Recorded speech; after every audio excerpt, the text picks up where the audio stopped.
Salut à toutes et à tous, ravi de vous accueillir pour un nouveau numéro de Vous Zoom, notre rendez-vous hebdomadaire sur les médias sociaux avec la Première Ligue. Au programme aujourd'hui, la préface de la 12e journée qui commencera vendredi soir et j'ai plaisir d'accueillir pour cela Jean-François, Christian et Philippe. Bonjour, tout va bien? Salut Serge, ça va bien? Et je vous Salut. propose de lancer cette émission en faisant le débrief, le retour sur la 11e journée. Christian, eh bien, on voit que la tendance continue, tendance à la baisse en termes de buts marqués, tendance aussi à la hausse pour les clubs du Big Six, même s'il y a un absent évidemment Arsenal. Et puis, un invité surprise, c'est évidemment aussi Southampton, qui est toujours dans le top 6, avec Calvert-Lewin qui a marqué un but, et puis un assist en plus aussi pour Harry Kane. On reste à peu près au statu quo de la semaine passée, en dessous des 3 buts par match. Mais bon, voilà, ça diminue et on a toujours autant de victoires en déplacement. Très peu de C'est partage toujours. Et donc, c'est peut-être la seule anomalie dans une saison à plusieurs points de vue exceptionnelle, c'est qu'il y a toujours plus de victoires en déplacement qu'à domicile. oui, mais ça va se normaliser, comme on l'a dit dans les émissions précédentes. Mais voilà, ça prend encore un peu de temps et je pense que d'ici la fin du premier tour, je pense que les victoires à domicile vont reprendre le pas sur les victoires en déplacement. Alors, le mois de décembre est évidemment très chargé avec énormément de rencontres qui vont s'enchaîner le week-end et en milieu de semaine aussi. Mais il y a eu évidemment un fait très important le week-end dernier, c'est le fait du week-end, c'est le retour du public dans certains stades. Il y a petite dose évidemment, maximum de 1000 spectateurs. Et pour moi, le symbole, c'était peut-être, messieurs, du côté d'Anfield. 2000 personnes du côté de Liverpool. C'est la première fois que Liverpool accueille quelques spectateurs depuis leur titre de champion. Et on a senti quand même que c'était différent. On a senti une âme dans ce stade. Est-ce que vous avez partagé ce sentiment? On a pu le voir peut-être sur les réseaux sociaux, on a pu le voir dans l'Europe des 11 de lundi aussi. C'est le Never Walk Alone chanté pour la première fois à nouveau par les supporters depuis l'obtention du titre quand même. Il n'avait jamais pu revenir dans ce stade où il n'était pas d'ailleurs non plus quand le titre a été octroyé à Liverpool. Donc c'était un vrai moment d'émotion. Et je pense que ce que Klopp a déclaré en tout cas, lui avant, il ne savait pas très bien à quoi s'attendre et il a été touché par l'émotion du moment, même s'il n'y avait que 2000 personnes. Ça a été un moment, je pense, très fort pour lui. Des spectateurs donc dans les stades. On attend les prochaines mesures. Il y aura peut-être un petit peu plus de monde déjà et dans plus de stades pour le Boxing Day le 26 décembre. Mais évidemment, ça se fera dans les mesures de sécurité adéquates et on attend évidemment l'évolution de la situation du côté de l'Angleterre. Liverpool, avec des spectateurs, n'a pas fait dans le détail. Victoire 4-0 face à Wolverhampton. On reparlera de Liverpool dans quelques instants. Mais par contre, du côté de Wolverhampton, eh bien, on a pu voir, et on en avait parlé la semaine dernière, que la vie sans Raúl Jiménez sera très compliquée. Même si c'était à Liverpool et du côté d'un Liverpool très en forme, on sent que Nuno Espirito Santo va devoir absolument trouver un plan B. L'absence de Raúl Jiménez, qui avait marqué près de 50% des buts depuis le retour de Wolverhampton en Première Ligue, ça va être compliqué de vivre sans lui. Oui, surtout le fait qu'on avait dit qu'il fallait continuer à garder cet aspect défensif primordial à Wolverhampton. Et là, ils en ont pris 4 contre une équipe du top, contre la meilleure équipe. Mais ce qui était inquiétant, surtout, c'était les 2 buts qui ont été pris sur reconversion rapide. Donc, ça veut dire que malgré tout, même dans leur force, ils n'ont pas su réussir à contrer Liverpool. Et offensivement, évidemment, il n'y avait pas de répondant. Donc, ça va être compliqué pour eux dans les semaines à venir. L'ADN de cette équipe de Wolverhampton, depuis le retour en Première Ligue, c'est de jouer avec 3 défenseurs. Là, pour justement pallier l'absence de Raúl Jiménez, ils sont passés à 4. Est-ce que la difficulté vient de là, Jean-François? Bon, en tout cas, ça n'a pas été, à mon avis, ça n'a pas été dans le sens où l'entraîneur l'avait espéré. Je dirais que la vie sans Jiménez, ça a été fade, ça a été compliqué. Et je dirais qu'au-delà d'avoir perdu un buteur, je pense qu'ils ont perdu une identité de jeu parce qu'au-delà du fait il est décisif, il offre ce point d'appui qu'on n'a pas retrouvé non plus dans le jeu de Wolverhampton. Et donc voilà, donc c'est un vrai problème. Je ne sais pas trop quelles sont les solutions. On a déjà parlé du jeune Fabio Silva, mais voilà, mettre Neto, Podence et Traoré. Alors, on peut avoir, c'est des bons footballeurs, hein, on a eu quelques mouvements intéressants, mais par contre, l'identité même du jeu façonné, mis en place, on s'en est éloigné, et donc, du coup, on s'est éloigné aussi de ce que l'équipe peut faire, y compris lorsqu'elle perd le ballon, et c'est ce que Christian disait avec ces 2 reconversions, notamment, qu'ils ont pris ce week-end. Ouais, c'était un Wolverhampton un peu paradoxal aussi parce que je les ai trouvés finalement plus audacieux en première mi-temps avec notamment cette tentative de l'homme de Podence, je pense, avec ce gardien réserve quand même qui était dans les buts de Liverpool et qui a fait le boulot aussi en première mi-temps. Et puis ils se sont complètement effondrés en deuxième mi-temps, alors que d'habitude ils sont beaucoup plus forts dans cette période-là.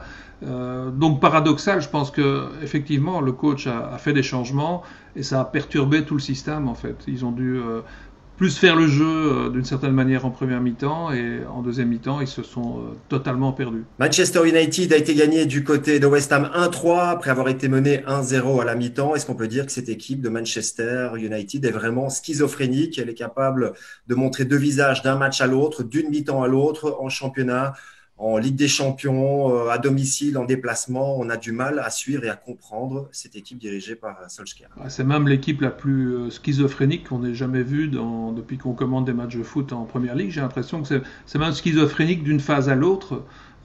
C'est assez incroyable. Et, moi, la question que je me pose, c'est est-ce qu'il y a un plan derrière tout ça?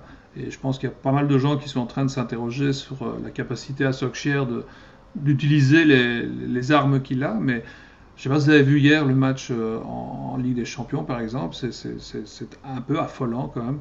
Pour une équipe qui a tout gagné à l'extérieur, de jouer comme ça un match décisif à Leipzig et de prendre des buts comme ils en ont pris, j'avoue que je ne comprends pas. Je ne comprends pas au niveau professionnel que ça puisse se passer. Christian, on l'avait dit la semaine dernière, c'est une équipe qui est très performante en Première Ligue, en déplacement. Elle est chaque fois menée au score, mais elle parvient chaque fois à renverser la situation. On avait montré la semaine passée les 12 sur 12 qui sont passés évidemment à 15 sur 15, mais il y a aussi quelque chose de schizophrénique dans ce domaine-là, c'est-à-dire que dans la schizophrénie de la schizophrénie, c'est qu'ils ne parviennent pas à faire une clean sheet alors qu'ils ont gagné les 5 matchs. Ils encaissent généralement en premier, donc ils sont toujours menés. Et donc, en fait, tout se repose sur 2 voire 3 joueurs. Et dès que Bruno Fernandes est monté et qu'il a mis l'accélérateur, ça a directement la physionomie, le point d'inflexion du match a changé. Et on est directement passé de 1-0 à 1-3. Voilà, je crois que l'infographie est assez éloquente. On voit cette colonne de gauche qui est impensable pour une équipe comme Manchester United, oui, peut-être comme une équipe comme Burnley, West Bromwich ou Sheffield, mais pour Manchester United, c'est pratiquement impossible. Et par contre, cette colonne de droite où il n'y a que du vert, avec un nombre incroyable de buts marqués, 16, avec des joueurs qui s'expriment beaucoup plus facilement en déplacement, avec 9 actions décisives pour Bruno Fernandes et 7 pour Marcus Rashford. C'est vraiment, vraiment très étonnant. On reparlera peut-être, Jean-François, de Manchester d'ici quelques minutes, puisque l'affiche du week-end, c'est évidemment le derby de Manchester. Un petit mot quand même sur Arsenal, défait dans le derby du nord de Londres, une défaite 2-0. Et on a du mal à comprendre les propos de Mikel Arteta après la rencontre, qui dit que finalement, c'était pas si mal, qu'il y a eu beaucoup de centres, 44, c'est le record cette saison pour Arsenal, qu'il y a eu des occasions face à une équipe qui ne voulait pas jouer. Donc, bon, c'est clair qu'il n'allait pas dire après que tout était mauvais et qu'il ne parvenait pas à manager cette équipe. Mais on est surpris entre du contraste entre la prestation et le discours d'après-match où finalement, on est sur une bonne voie, selon Arteta. Ah, ça s'appelle la pensée positive, ça, Serge. C'est-à-dire qu'à un moment donné, attention, dans le management aujourd'hui des équipes de football, c'est ce qu'on nous enseigne. Quand on va à l'école des entraîneurs, on nous dit attention, il faut être positif, les joueurs doivent sentir qu'ils sont soutenus, etc. Donc, il faut voir si le discours, évidemment, officiel est le même que le discours qui est tenu entre les 4 murs du vestiaire. Moi, j'ai simplement envie de dire que cette équipe, aujourd'hui, me pose un petit souci, c'est qu'elle est vraiment en difficulté au niveau du classement, qu'elle doit plus regarder vers le bas que vers le haut. D'autant plus que le match de ce week-end, c'est contre Burnley, que Burnley a 7 points de moins qu'eux. Imaginez que ce week-end, il soit battu contre Burnley, on le retrouverait à lutter pour la relégation. Donc, c'est un week-end de clé pour eux, parce qu'il va falloir montrer que face à des équipes, on va dire, du vraiment bas de tableau, ils sont quand même un cran au-dessus. Donc là, il va falloir, je dirais, concrétiser les nombreux centres pour reprendre la formule d'Arteta. Voilà, oui, en effet, il faut concrétiser maintenant, il est temps. Alors, si je vous comprends bien, c'est l'histoire d'une équipe qui tombe, mais l'important, c'est pas la chute, mais c'est l'atterrissage. Ce qui est inquiétant, et je peux peut-être le montrer à travers l'infographie, Serge, par rapport à Arsenal, c'est que lui, il parle beaucoup de l'aspect offensif, et là encore, on avait évoqué tous ces entraîneurs avec le plan A, comme Bielsa, comme Guardiola, comme Arteta, où seul l'aspect offensif compte, et donc ils construisent tout à partir de là. Mais ce qui est très, très étonnant à voir, c'est que c'est bien d'avoir un aspect offensif attrayant, mais si défensivement on n'est pas compétent et que ça se détériore de semaine en semaine, vous vous rappelez, on avait montré au début que c'était une équipe qui n'encaissait que sur du jeu dominant placé, ils étaient à 5, donc une des meilleures défenses, puis ils ont commencé à encaisser sur du jeu dominant rapide, ils avaient un problème sur le flanc gauche, et puis maintenant on peut le voir ici en couleur un peu plus foncée.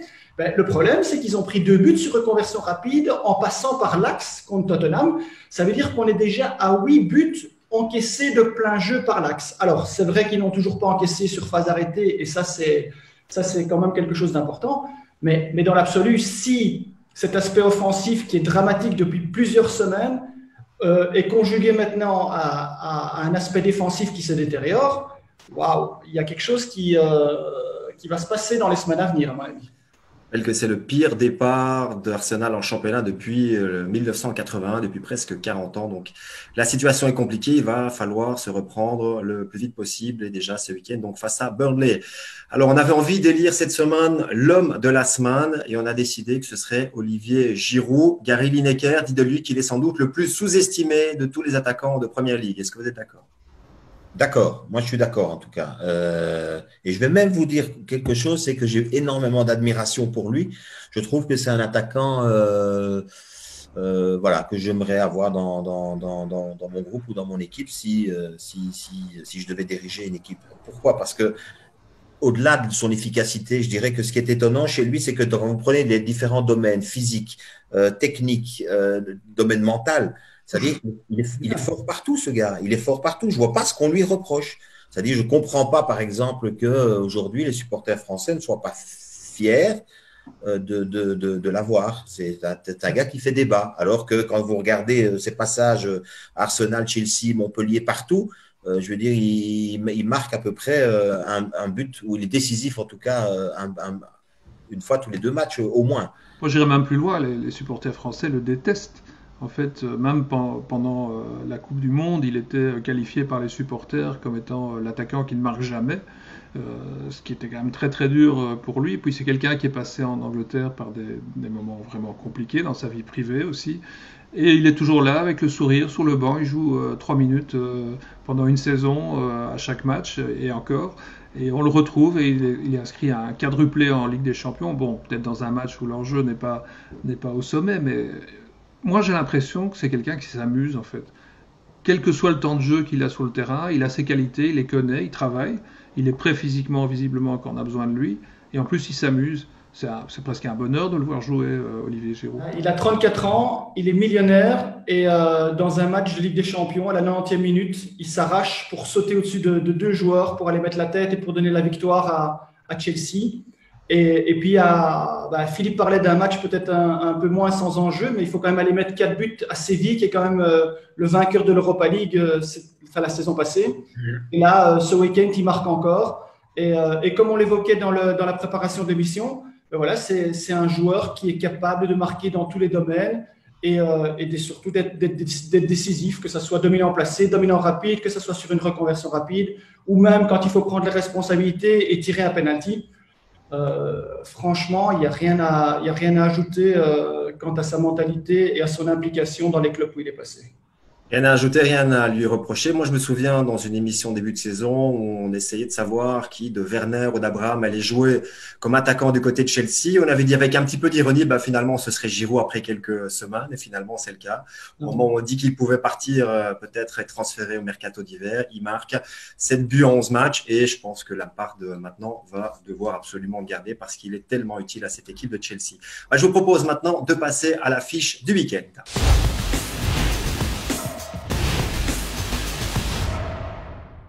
Une affiche qui sera le grand derby de Manchester, programmé samedi à 18h30. Manchester United accueille Manchester City. D'abord, un premier constat, si on regarde au classement, on a souvent dit qu'en début de saison, les 2 Manchester étaient en difficulté. Finalement, ils sont pas trop mal classés avec un match de retard. Notamment Manchester United pourrait rejoindre Chelsea à la 3e place. City est un point derrière. Donc finalement, la situation n'est pas aussi compliquée que ça. C'est parce que aussi, sans doute, le niveau général de la Première Ligue et les points marqués sont un petit peu plus bas que les saisons précédentes. Oui, ce que je voulais souligner aussi par rapport à Manchester, c'est ce que vous disiez sur le classement, c'est pas la catastrophe non plus, Manchester United, il faut préciser. Le fait que voilà, Solskjaer arrive au bout quasiment de 2 ans maintenant à la tête de l'équipe. Et donc, ce qui manque sans doute comme identité, c'est ce qui manquait au moment où il l'a repris. C'est-à-dire qu'en fait, ils ont de nouveau des problèmes défensifs. C'est-à-dire qu'ils ont cherché ils ont engagé pas mal de joueurs, ils pensaient avoir trouvé une certaine stabilité et patatras. Défensivement, ça va de nouveau pas. Par contre, sur le plan offensif, ils ont une identité. C'est-à-dire, je pense qu'aujourd'hui, dans la vitesse, dans la qualité des attaquants et avec le fait que Cavani peut venir se rajouter presque comme une cerise sur le gâteau, ils sont armés sur le plan offensif. Je ne sais pas, défensivement, dans l'équilibre, dans l'ambiance du groupe, ça fait un petit peu des dégâts aussi, mais je dirais que c'est assez étonnant de faire le constat aujourd'hui qu'après tout ce qu'ils ont dépensé comme énergie et comme argent pour reconstruire en partant de l'arrière, c'est de nouveau là qu'ils ont des difficultés. Alors Christian, il y a un talent indéniable en termes de joueur offensif, Jean-François vient de le dire, mais on peut dire que ça ne se voit, mais alors pas du tout dans les matchs à domicile en championnat. Je voulais juste ajouter aussi, il faut quand même se souvenir que c'était l'équipe qui avait pris le plus de points post-Covid la saison passée, avec Tottenham. Et donc, c'était encore quelque chose où on pensait que les choses avaient été résolues. Et puis maintenant, voilà, il y a certaines difficultés, mais enfin bon, comme disait Jean-François, on est encore loin du désastre, puisqu'il reste quand même sur 4 victoires consécutives et ils n'ont qu'une seule défaite, 1-0 ou 0-1 contre Arsenal sur les 7 derniers matchs. J'ai essayé de montrer le modèle ici sur l'infographie avec l'aspect offensif à domicile pour montrer à quel point c'est ahurissant. Voilà, ça c'est le bilan à domicile en 5 matchs sur le modèle offensif, c'est-à-dire 3 buts, dont 2 pénaltys. Alors, le tableau de gauche avec le détail par domaine tactique, c'est un peu pour montrer en fait les chiffres peuvent être trompeurs parce qu'en fait, on pourrait se dire qu'ils sont très très performants sur penalty avec 66%, mais en fait, c'est sur l'ensemble de leurs buts. Donc, c'est 2 buts sur 3 qui ont été marqués sur penalty, 1 but sur jeu dominant placé, mais surtout au classement des attaques à domicile, on se rend compte en fait qu'ils occupent c'est antépénultième, c'est ça, ou oui, avant-dernier, avec 3 buts marqués seulement, juste devant Burnley et Sheffield. Donc là, s'il n'y a pas une amélioration de ce côté-là, ça va être très compliqué. Dans les constats qu'on peut faire, on a l'impression que Solskjaer n'a toujours pas un véritable 11 de base, que cette équipe dépend énormément de Bruno Fernandes, on l'a encore vu en déplacement à West Ham le week-end dernier, mais aussi de l'état de forme de certains joueurs, ça peut être Rashford, ça peut être Martial qui est blessé pour le moment, Cavani qui vient de temps en temps en soutien. Et puis ils prennent des coups au moral quand même assez importants. Les stats, ils les connaissent à domicile. Leur élimination maintenant de la Ligue des Champions, alors qu'a priori, ils débutent quand même en allant s'imposer au Paris Saint-Germain. Ils se disent, OK, on est sur la voie. Et puis là, on se fait sortir. Ils vont rejouer l'Europa League, ce qui a permis à José Mourinho d'ailleurs de dire que Manchester United était l'équipe favorite pour cette compétition-là, histoire de leur mettre encore un petit peu plus de pression. Ce derby-là, s'ils le perdent, ça va quand même être très très difficile à avaler après. Alors dans ces paramètres difficiles à gérer, notamment par Solskjaer, on doit évidemment parler de l'affaire Pogba, avec son agent Mino Raiola qui a affirmé dans la presse italienne qu'il y avait un divorce, que Paul Pogba ne pouvait pas continuer à jouer à Manchester United. Il y a les déclarations aussi, ça fait mal, la déclaration de son agent. Je dirais que ça, c'est le boulot de l'agent. C'est-à-dire qu'en fait, il a prévu un départ, une vente, il est en train de s'arranger pour que tout ça se mette en place. Moi, ce qui m'a interpellé, c'est la déclaration de Carragher. Vous vous souvenez, le grand défenseur de Liverpool, star de Liverpool quand même, qui est consultant aujourd'hui pour Sky. Consultant star pour Sky. Hein, c'est une des voix les plus fortes du paysage footballistique anglais. Ouais. Attention, il dit, Pogba, il faut se débarrasser de lui, c'est une honte, il est surcoté. Donc moi, j'ai été vraiment interpellé quand j'ai lu ça, parce que le dire publiquement, aujourd'hui, c'est quand même quelque chose. Alors je ne sais pas quel est le problème Pogba, je n'ai jamais eu l'occasion de le côtoyer. Apparemment, en équipe de France, il n'y a aucun problème. À Manchester, il y a plein de soucis. Donc voilà, je ne sais pas s'il se comporte de la même façon d'un côté. Mais prendre une telle position en tant que consultant, j'ai rarement entendu ça en fait. Il y a d'autres consultants comme Gary Lineker qui ont dit qu'il devait plutôt virer son agent. À partir du moment où on dit d'un joueur, quand il veut, il peut, moi ça me pose un problème en fait. Oui, il y a un vrai souci. j'ai le sentiment que les vrais stars, ceux qu'ils souhaitent être, hein, ils souhaitent être reconnus comme une star, les vrais stars sont quand même au-dessus de ça. C'est-à-dire qu'ils sont au-dessus de quand je veux, je peux. Non, il doit montrer chaque semaine et puis après il fera ses choix, il ira ailleurs s'il veut. Et puis l'histoire se répète aussi dans le modèle de personnalité. Il est parti de Manchester, ils n'en voulaient plus. Il est allé à la Juventus où là il a explosé à la place de continuer parce que finalement la Juventus et Manchester, ben c'est quand même, je veux dire, ça a quand même son équivalent. Il y a quand même, c'est quand même un prestige de jouer à la Juventus. C'est pas et finalement, il fallait partir aussi parce qu'il fallait un autre défi, il fallait autre chose. Ça reste évidemment une affaire de personnalité, mais je suis quand même curieux de voir qui va vouloir mettre 100 millions. C'est les soldes en janvier, mais ça m'étonnerait que Manchester le brade. Qui va vouloir mettre 100 millions plus ou moins pour. Là, on parle d'un échange avec Dybala peut-être de la Juventus, donc on verra bien. Ce sera peut-être ça un échange. De toute façon, pour nous ramener au match de ce week-end et au derby.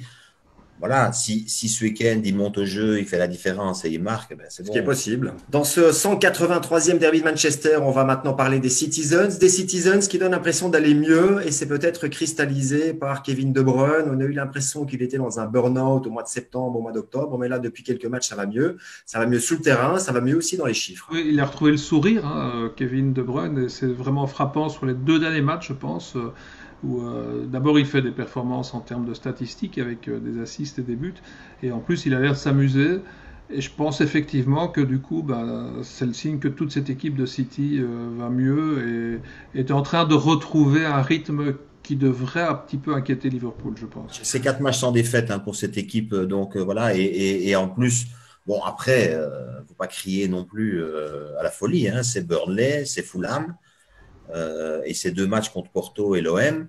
Donc voilà, maintenant il va falloir. Oui, mais même ces matchs-là en début de saison, ça semblait compliqué. Oui, c'est sûr. Mais enfin bon, il va falloir maintenant dans le derby peut-être montrer qu'ils sont bel et bien là. Et puis il y a aussi, vous savez, il y a eu à un moment donné le manque d'attaquants. Ils sont de retour. Là, on attend peut-être Agüero déjà ce week-end. Oui, il a joué. Il a marqué hier, hein, Serge. Voilà, il a marqué et joué. Donc oui, et Walker aussi qui fait son retour. Donc voilà, c'est encore une fois peut-être le bon moment pour passer la deuxième. Parce que pour aller chercher les autres qui sont au-dessus, il va falloir la passer la deuxième, voire la troisième peut-être.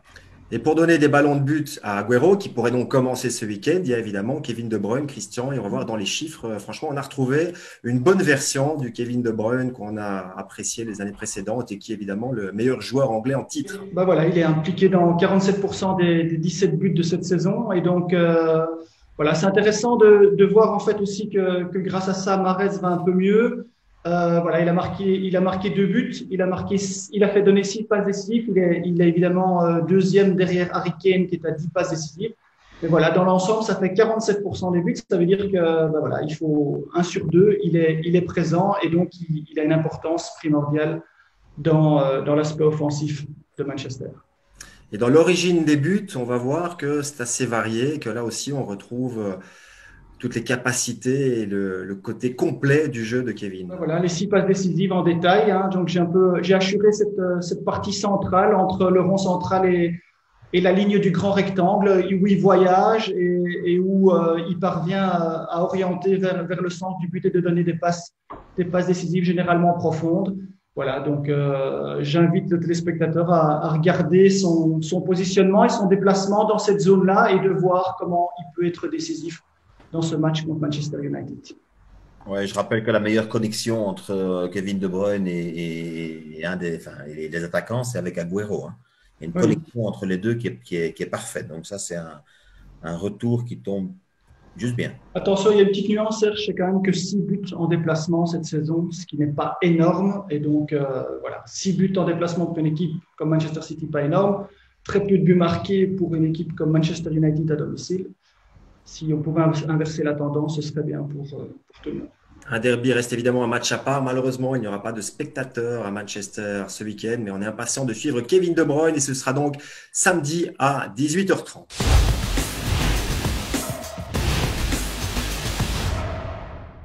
On va terminer l'émission en faisant un round-up. On va parler de 2 équipes qui vont s'affronter lors de la 13e journée. Ce sera en milieu de semaine et pour Liverpool et Tottenham, ce sera mercredi soir. Alors, ce week-end, Liverpool se déplace à Fulham, Tottenham se déplace à Crystal Palace.